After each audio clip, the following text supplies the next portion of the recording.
जय बजरंगबली। तुला राशि वालों बंधुओं, हृदय से अभिनंदन है आप सभी का आपके अपने चैनल तुला ज्योति भिंड में। तो मेरे प्रिय भाई बंधुओं, आपके जीवन की बागडोर इस देवता के हाथ में है। आपका पूरा जीवन अब इन्हीं देवता के हाथ में है। तो यह कौन देवता है और क्यों यह आपकी रक्षा कर रहे हैं? आपका इनसे आखिर संबंध क्या है? यह आपके घर परिवार की रक्षा कर रहे हैं और काफी समय से कर रहे हैं। यहाँ तक कि आपके जीवन की बागडोर भी अब इन्हीं के हाथ में है। आपके पास आज जो भी है सब कुछ इन्हीं देवता की वजह से है। इनके वजह से आपके जीवन से सारी मुसीबतें दूर हो जाती हैं। आप अपने जीवन में जो कुछ सोचते हैं वह आपका पूरा हो जाता है। आप यदि किसी बड़ी चीज का सपना देखते हैं, आप कोई बड़ा सपना देखते हैं, वह भी आपका पूरा हो जाता है। यह आखिर देवता है कौन और क्यों आप पर इतने मेहरबान हैं? तो यह तो आपके कोई पुण्य कर्म है जिस वजह से ये तुम्हारी उम्र बढ़ा रहे हैं, जिस वजह से यह तुम्हारी उम्र बढ़ा रहे हैं और आपको हर तरह से सहारा दे रहे हैं।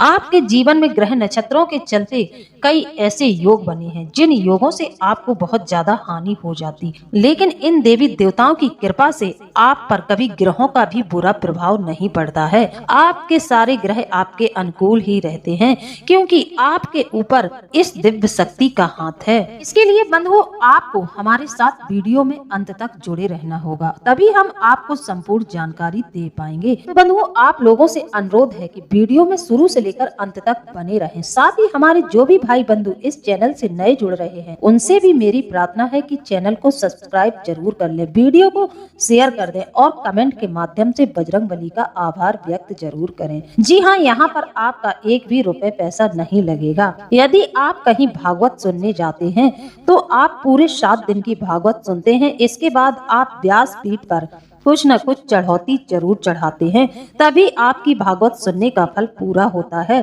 तो यदि आप इस वीडियो को देख रहे हैं, इस चैनल परिवार से जुड़े हैं, बजरंगबली परिवार से जुड़े हैं, तो आपको कमेंट के माध्यम से बजरंगबली का आभार व्यक्त जरूर करना चाहिए। तो देर न लगाएं, पूरी श्रद्धा भाव से कमेंट के माध्यम से बजरंगबली का आभार व्यक्त जरूर करें। अपने कमेंट बॉक्स को खोलें और जय बजरंगबली लिखकर भेज दें। ऐसा करने से आप बजरंगबली परिवार के सीधे तौर पर सदस्य बन जाते हैं। बजरंगबली की कृपा आपके जीवन में सम्मिलित हो जाती है। जैसे कि बंधुओं, हमारे परिवार का सृजन हमारे पूर्वज करते आ रहे हैं और हमारे पूर्वज अपने पूर्वजों का ध्यान रखते आ रहे हैं। शुरू से अपने पूर्वजों को मानते आ रहे हैं, कुल के देवी देवताओं को मानते आ रहे हैं, कुल के देवी देवताओं की पूजा करते हैं, समय समय पर उन्हें याद करते हैं। लेकिन आज के समय में व्यक्ति अपने कुल के देवी देवताओं को ही भूल गया है। उन्हें यही पता नहीं है कि उनके कुल के देवी देवता कौन हैं। इस वजह से व्यक्ति के जीवन में बहुत सारी समस्याएं आनी शुरू हो जाती हैं। कुल के देवी देवताओं का व्यक्ति के ऊपर आशीर्वाद न होने से उसको किसी भी क्षेत्र में सफलता नहीं मिलती है और न ही उसके घर में कोई मांगलिक कार्य हो पाता है। और जिन लोगों पर कुलदेवी देवता की कृपा होती है तो उनके घर में हमेशा मांगलिक कार्य होते रहते हैं, हमेशा शुभ अवसर आते रहते हैं और व्यक्ति को जरा सा हाथ लगाने से ही सफलता मिलती है। बहुत ही तरक्की व्यक्ति अपने जीवन में कर लेता है। कोई सा भी बिजनेस व्यापार करे, चाहे छोटा हो या बड़ा, लेकिन उसके पास इतनी बरकत हो जाती है कि वह छोटे से व्यवसाय से ही बहुत बड़ा आदमी बन जाता है। व्यक्ति के जीवन का कोई भी क्षेत्र हो, हर एक क्षेत्र में व्यक्ति को तरक्की और सफलता पाने के लिए कुल के देवी देवताओं का आशीर्वाद मिलना बहुत जरूरी है, उनकी कृपा होना बहुत जरूरी है। यदि उनका आशीर्वाद आपके ऊपर है तो आप हर एक क्षेत्र में तरक्की कर सकते हैं। आपके सभी कार्य बनते चले जाएंगे, आपके किसी भी कार्य में विघ्न बाधा नहीं आएगी, निर्विघ्न आपके सारे कार्य पूर्ण होते चले जाएंगे। हमारे कई भाई बंधुओं के इस तरह से कमेंट आते हैं कि मैं जिस काम में हाथ डालता हूँ मुझे उस काम में असफलता मिलती है, मेरा कोई भी कार्य पूरा नहीं होता है, पूरे महीने रात दिन मेहनत करके मैं उस कार्य को खड़ा करता हूँ, आखिरी में वह कार्य बिगड़ जाता है, उस कार्य में हमें बहुत ज्यादा नुकसान होता है, हमारे जीवन में कर्जे बहुत बढ़ गए हैं, इन कर्जों से हमें छुटकारा किस तरह से मिले। इस तरह के कई कमेंट आते रहते हैं। जैसे तैसे व्यक्ति दिन रात मेहनत करके थोड़ा बहुत धन कमाता है, लेकिन वह धन भी उसके घर में टिकता नहीं है। परिवार के किसी सदस्य को कोई स्वास्थ्य समस्या हो जाती है जिसमें वह धन खर्च हो जाता है। जब परिवार का एक सदस्य सही होता है, उसके सही होते ही दूसरा सदस्य बीमार पड़ जाता है। हमारे पूरे परिवार में बहुत परेशानियां चल रही हैं। इस तरह से लोगों के कमेंट आते हैं। हमारे जीवन में लगातार बहुत ज्यादा परेशानियां आ रही हैं। हमारे ऊपर किसी देवी देवता का प्रकोप है क्या? क्या हमारे ऊपर किसी तरह का कोई तंत्र मंत्र किया गया है या किसी ने हमारे ऊपर कोई टोना टोटका करवाया है? इस तरह से व्यक्ति के मन में प्रश्न उठने लगते हैं। कई तरह की समस्याओं से लोग जूझ रहे हैं और लोगों के कई तरह के सवाल हैं। तो आप सभी की समस्याओं को देखते हुए आज की इस वीडियो का निर्माण किया गया है, क्योंकि वैसे आप कुछ गलतियां कर रहे हैं जिन्हें रोकना होगा, और आपके अच्छे कुछ कर्म हैं जो आपके लिए अच्छी खुशखबरी के द्वार खोल रहे हैं। तो क्या तुम्हें करना चाहिए और क्या नहीं करना चाहिए, आज हम आपको वीडियो में संपूर्ण जानकारी देंगे। आज हम आपको बताएंगे कि आपको अपने जीवन में कौन कौन से कार्य नहीं करने हैं, आपके किन कार्यों को करने से देवी देवता नाराज हो जाते हैं, आपके बनते बनते काम बिगड़ने लगते हैं। तो बंधुओं, तुम्हारा कोई कार्य न बिगड़े, कोई बीमारी तुम्हारे परिवार में प्रवेश न करे, इसके लिए दिन दुगनी रात चौगनी तरक्की करो। तो इसके लिए आपको वीडियो शुरू से लेकर अंत तक देखना होगा। तुम्हें हर एक सच्चाई पता चल जाएगी, आपकी गलतियों का भी आभास होगा, उपाय भी प्राप्त होंगे, मंत्र भी आपको यहाँ से प्राप्त होंगे। आपको इस वीडियो से अपनी समस्या का समाधान जरूर मिलेगा और तुम्हारा जीवन भी बहुत अच्छा चलेगा। तुम्हारे जीवन में सब कुछ अच्छा चलने लगेगा। तुमने कभी अपने सपने में भी नहीं सोचा होगा इतना परिवर्तन इस वीडियो के माध्यम से आपके जीवन में आएगा। जैसा कि बंधुओं, आप सभी जानते हैं कि हमारे जीवन में हमारे साथ जो भी घटित होता है वह हमारे अच्छे बुरे कर्मों का नतीजा होता है, लेकिन अच्छा समय भी और अच्छा बनाया जा सकता है और बुरे समय को भी काटकर अच्छा बनाया जा सकता है। अगर हमारे घर के देवी देवताओं की कृपा हमारे ऊपर हो जाए और वही देवता अगर रुष्ट हो जाए तो इंसान की जिंदगी जीते जी नर्क हो जाती है। बंधुओं, इस वीडियो में शुरू से लेकर अंत तक बने रहो, तुम्हें अपने हर एक सवाल का जवाब मिलेगा और आपकी जिंदगी की राहें आसान हो जाएंगी। देखिए बंधुओं, यह बात लोगों को छोटी लगती है सुनने में, लेकिन यह बात बिल्कुल भी छोटी नहीं है। एक बात हमेशा समझ लेना चाहिए कि लाखों सालों पहले कुल देवी देवता का नियम क्यों प्रचलित किया गया था। ऐसा क्या कारण था जो हमारे पूर्वज सर्वप्रथम किसी भी शुभ कार्य को करने से पहले कुल देवी देवता का पूजन करते थे। यहाँ तक कि पिछले समय में जो राजा महाराजा हो, वह किसी युद्ध या फिर किसी शुभ अवसर पर अपने कुल के देवी देवता का सर्वप्रथम पूजन करते थे।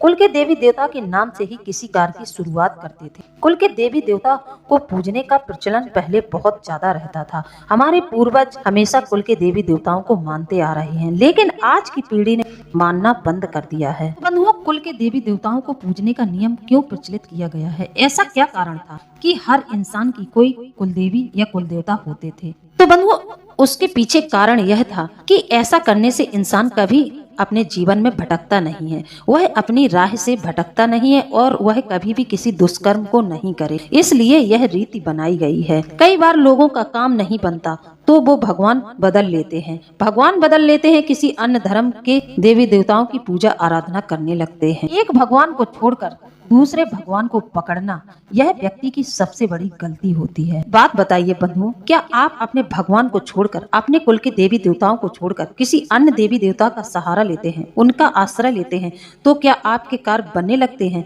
क्या आपके जीवन में परिवर्तन आता है?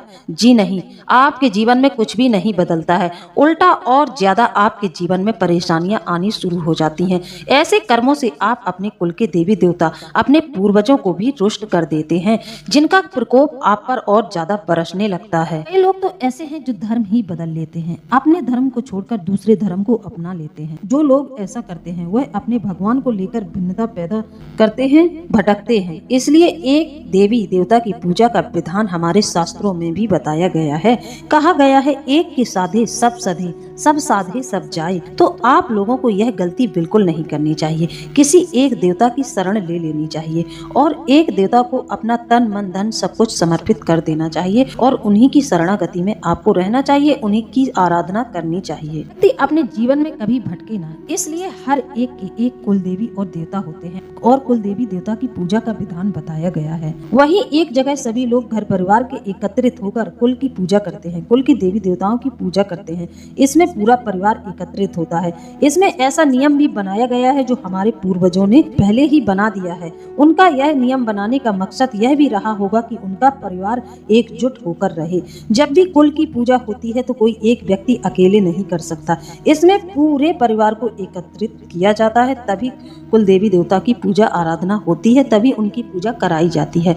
किसी विवाह या किसी के यहाँ बेटा पैदा होता है तब कुल के देवी देवताओं को पूजा दी जाती है, तो उसमें पूरा परिवार सम्मिलित होता है। ऐसा भी नियम होता है अपने कुल के देवी देवताओं की पूजा प्रसाद जो होता है उसे सिर्फ कुल के ही लोग खा सकते हैं, अन्य किसी को वह प्रसाद के रूप में आप नहीं दे सकते हैं। इस तरह का भी नियम बनाया गया है। इसलिए एक ऐसा स्थान बनाया जाता है जिसे कुल देवी या कुल देवता के रूप में जाना जाता है। पूरा परिवार एकजुट होकर वहां जाकर माथा टेकता है, उन्हीं को मानते हैं, सभी भगवानों के रूप में भी उन्हें ही देखते हैं। अब वो हमेशा हमारे ऊपर कृपा बरसाते रहते हैं, हमारी हमेशा रक्षा करते रहते हैं। जब हम उनकी पूजा आराधना करते हैं तो उनकी कृपा भी हमें मिलनी शुरू हो जाती है। कुल के देवी देवताओं को मानने से, उनकी पूजा करने से हमारा हर कार्य सुचारू रूप से बनने लगता है और हमारी जिंदगी में हर एक संकटों का नाश होने लगता है। हमारे जीवन में किसी भी तरह का संकट नहीं आता है। संकट आने से पहले ही हमारे कुल के देवी देवता हमारी रक्षा कर लेते हैं और हमें हर संकट से बचा लेते हैं। बंधुओं, जैसे जैसे समय आगे बढ़ता जा रहा है वैसे वैसे इंसान भक्ति और भगवान से दूर होता जा रहा है। उसकी दिनचर्या बिल्कुल अस्त व्यस्त हो गई है। उसकी दिनचर्या कुछ ऐसी हो गई है कि व्यक्ति सुबह उठता है तो बहुत देरी से उठता है। सूर्य उदय होने के बाद व्यक्ति जाग रहा है। आप समझो, जो सूर्य उदय होने के बाद जाग रहा है तो उसके जीवन में भाग्य का उदय कब होगा? कभी भी फिर उसके भाग्य का उदय नहीं होता है, उसका भाग्य नहीं जागृत होता है और उसके जीवन में कई प्रकार की समस्याएं चलती रहती। लोग तो ऐसे हैं जो प्रतिदिन स्नान नहीं करते हैं, नहाने में भी लोगों को आलस लगता है और अपने शरीर को गंदा रखते हैं। बिना ईश्वर का आभार व्यक्त किए व्यक्ति सीधे चला जाता है अपने काम पर, और काम पर व्यक्ति सुबह जाता है, शाम को 5-6 बजे लौटकर वापस आता है। कई लोग तो 8-9 बजे भी घर वापस लौटते हैं। अब वह पूरे दिन न उसने पूजा पाठ की, न नहाया धोया, कुछ भी नहीं किया। वह पूरे दिन अपने साथ दरिद्रता को रखता है। इस तरह से व्यक्ति के जीवन में कभी भी व्यक्ति को सफलता नहीं मिलती है, कभी भी ऐसे व्यक्ति के घर में बरकत नहीं होती है, क्योंकि वह अपने साथ दरिद्रता को लेकर चलता है। यानी कि आजकल का जो मानव है उसके पास बिल्कुल भी समय नहीं है कि वह 2 मिनट के लिए भी भगवान का नाम ले, भगवान का आभार व्यक्त करे। वह बिल्कुल भी ईश्वर को नहीं मानता है, वह सिर्फ और सिर्फ अपने कार्यों में लगा रहता है। उसके जीवन में कितनी भी घिसाई, कितनी भी रगड़ाई चले, लेकिन उसका ध्यान कभी भी इस ओर नहीं जाता है कि उनको देवी देवताओं की पूजा आराधना करनी चाहिए, अपने जीवन में परिवर्तन करना चाहिए। आज के समय में ज्यादातर लोग ऐसे हैं, तभी उनके जीवन में बहुत ज्यादा परेशानियां चलती रहती हैं। इस समय में लोगों का यह भी कहना है कि जब जिंदगी में पैसा होता है तो सारे रिश्ते नाते अच्छे हो जाते हैं, सब कुछ हमें मिल जाता है, पैसे से हम सब कुछ कर सकते हैं। तो बंधुओं, यह एकदम गलत बात है। जीवन में देवी देवताओं का आशीर्वाद होना बहुत जरूरी है। जब देवी देवताओं का आशीर्वाद आपके साथ नहीं है, उनकी कृपा आप पर नहीं है, दिव्य शक्तियों का हाथ आपके ऊपर नहीं है, तो फिर आप जीवन में कोई भी तरक्की नहीं कर पाएंगे। किसी भी क्षेत्र में आपको कामयाबी कभी नहीं मिलेगी। आप चाहे जितनी रगड़ाई घिसाई कर लें अपनी, चाहे जितना आप प्रयास कर लें, आप कभी भी ऊपर उठ ही नहीं सकते हैं जब तक आपकी देवी देवताओं की शरण नहीं लेते हैं। देवी देवताओं की शरण लेकर आपके जीवन का उद्धार होना तय है। यदि आप अपने दिन की शुरुआत देवी देवताओं की आराधना से करते हैं तो आपका दिन, पूरा दिन बहुत अच्छा जाता है। महीने में 30 दिन होते हैं, 30 दिन आपके बहुत ही बेहतर निकलते हैं। 30 दिन का परिणाम आपको बहुत ही शुभ दिखाई देगा। आप जिस कार्य के लिए निकलेंगे वह कार्य आपका जरूर बनेगा। लेकिन बंधुओं, आपको अपने जीवन में कुछ अच्छे नियम बनाने होंगे, जैसे कि सुबह सूर्य उदय से पहले जाग जाना और अपने किसी कार्य की शुरुआत भगवान का नाम लेकर ही करना। सुबह आप अपने व्यवसाय या फिर नौकरी आप करते हैं, वहां जाने से पहले आपको नहा धोकर भगवान के आगे एक दीपक जलाकर भगवान से प्रार्थना करनी चाहिए और नियमित रूप से यह दिनचर्या में सम्मिलित कर लेना चाहिए। जो व्यक्ति इस तरह की दिनचर्या निर्धारित कर लेता है उसके जीवन में सब कुछ कुशल मंगल रहता है। दिव्य शक्तियों का जब हमारे ऊपर हाथ होता है हमारे जीवन में बरकत होती है। यदि आपके ऊपर किसी भी देवी देवता का हाथ नहीं है तो आप अपने जीवन में कितना भी धन कमा लेंगे, लेकिन उस धन का इस्तेमाल आप सही जगह नहीं कर पाएंगे। आपका धन गलत कार्यों में खर्च होता रहेगा, कभी भी आप धन को एकत्रित नहीं कर पाएंगे और आपके जीवन में हमेशा धन का अभाव बना रहेगा। कई लोग ऐसे हैं जिन्हें आप देख रहे होंगे आज के समय में सारा जीवन उन्होंने कमाई की है, लेकिन अंत में वह खाली के खाली ही हैं। उनके घर में बरकत नहीं है और उनके घर में लगातार आर्थिक संकट बने रहते हैं। उन्हें आर्थिक रूप से कई समस्याओं का सामना करना पड़ रहा है। कारण यही है कि लोगों की दिनचर्या अच्छी नहीं है, लोग बिल्कुल भी शुद्धता का ख्याल नहीं रखते हैं। इस तरह से आपके लिए काम करना जरूरी है, पैसा कमाना जरूरी है या अन्य जो क्रियाएं आप करते हैं पूरे दिन में, उसी तरह आपके लिए अपने कुल की देवी देवताओं की पूजा करना बहुत जरूरी है। उनका आशीर्वाद लेकर ही किसी कार्य को शुरू करना बहुत अनिवार्य है। यह नियम यदि आप अपने जीवन में बना लेते हैं तो आपके जीवन में किसी भी प्रकार का कष्ट नहीं रहेगा।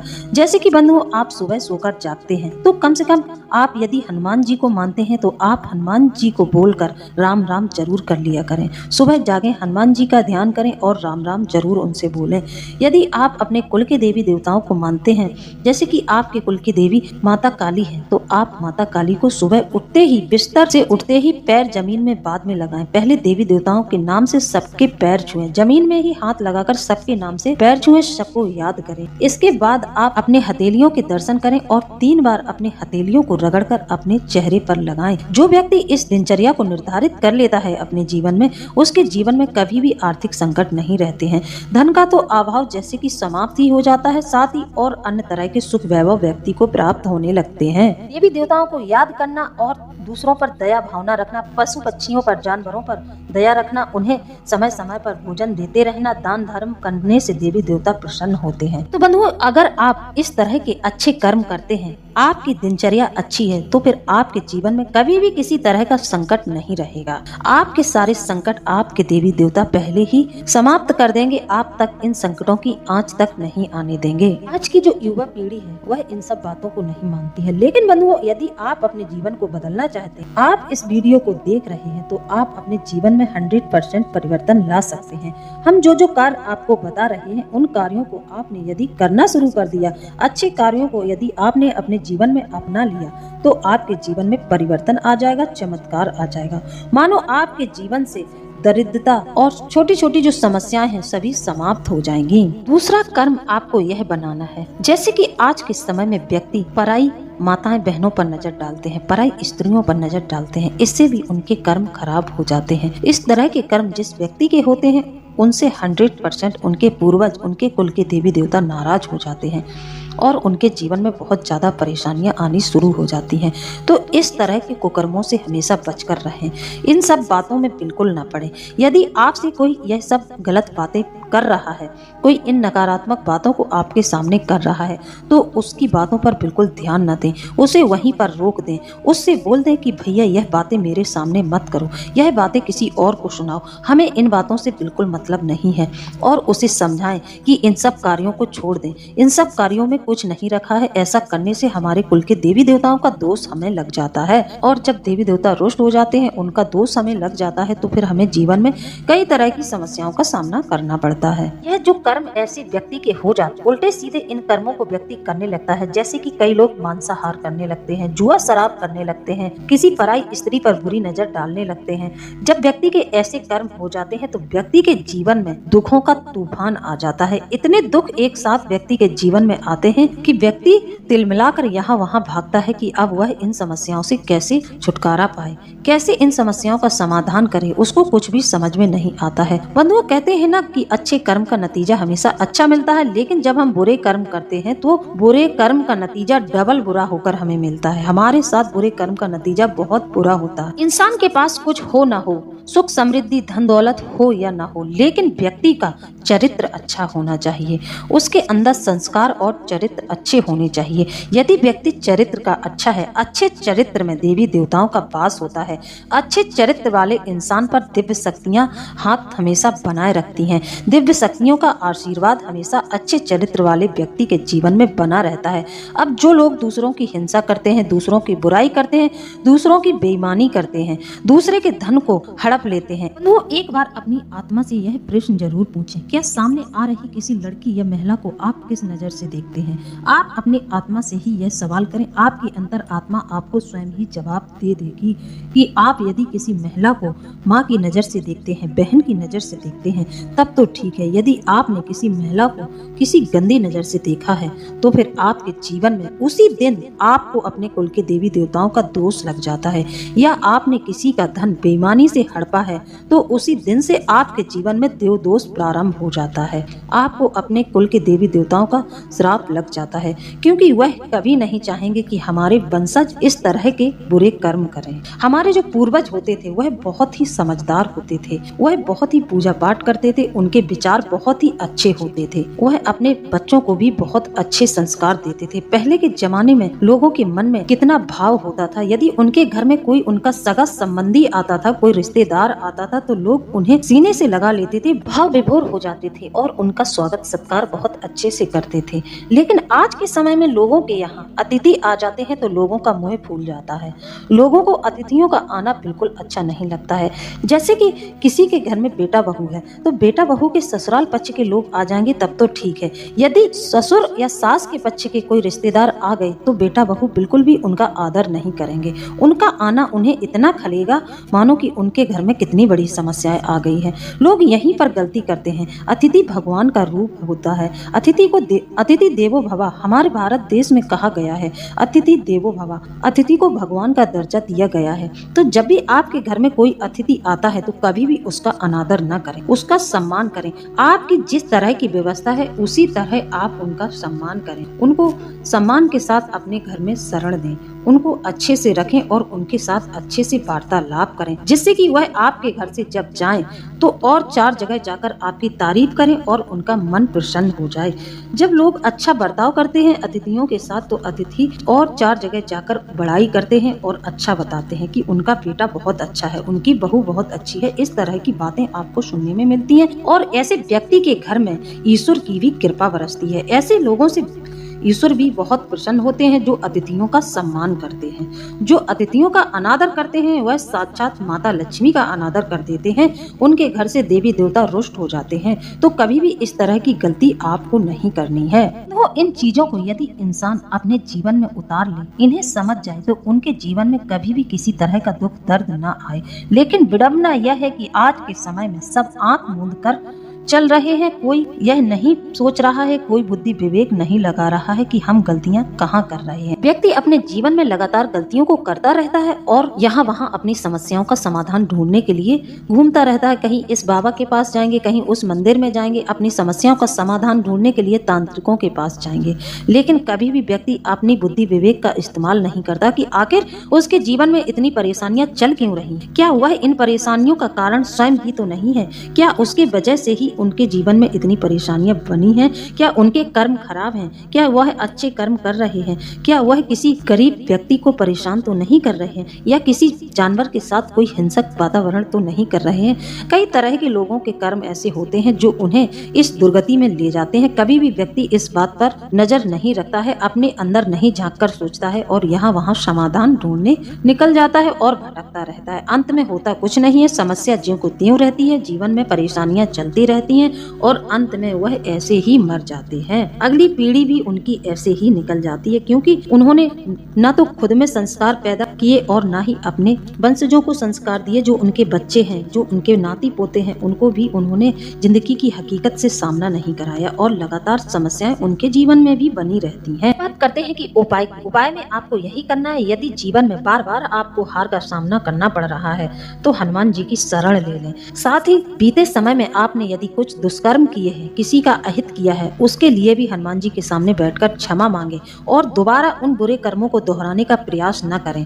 इसके लिए भी हनुमान जी को वचन दें और हनुमान चालीसा का पाठ करना प्रारंभ कर दें। आपके जीवन का उद्धार हो जाएगा। ईमानदारी यहाँ पर आपको पूरी तरह से रखनी है। आपने जो गलतियां की हैं उन गलतियों को बिल्कुल नहीं दोहराना है। ऐसा करने से आपके भाग्य का परिवर्तन हो जाएगा। आपको आपके जो बुरे कर्म थे उनसे छुटकारा मिलेगा। आपके पाप कट जाएंगे और आपके पुण्य कर्म शुरू हो जाएंगे। हनुमान जी की शरण लें और हनुमान जी से प्रार्थना करें। यदि आपके मन में अपनी गलतियों का भान है, गलतियों का एहसास है, तो उन गलतियों के लिए भी क्षमा मांगते रहें, प्रार्थना करते रहें। यदि आपने किसी का अहित किया है, वह व्यक्ति अभी है, आपके सामने मौजूद है, तो यदि आप एक बार हिम्मत करके उस व्यक्ति से भी क्षमा मांग लेते हैं, उसका आपने जो नुकसान किया है, यदि आप उस नुकसान की भी भरपाई कर देते हैं, तब भी आपके ऊपर से देव दोष हट जाता है। देवी देवताओं का आशीर्वाद आपको मिलना शुरू हो जाएगा। आपकी गलतियां क्षमा कर दी जाएंगी। यदि आपका पाप क्षमा करने के लायक नहीं है, तब तो आपको काफी समय तक हनुमान जी की शरण में रहना होगा, उनसे ही प्रार्थना करनी होगी, तब जाकर आपके बुरे कर्म कटेंगे, फिर आपके पुण्य कर्म जागृत होंगे। तो बंधुओं, यदि आप लोगों को मेरे द्वारा दी गई जानकारी अच्छी लगी है तो कमेंट के माध्यम से जरूर बताएं। इसी के साथ हम वीडियो को समाप्त करते हैं। जय बजरंगबली, जय बाबा भोलेनाथ, धन्यवाद।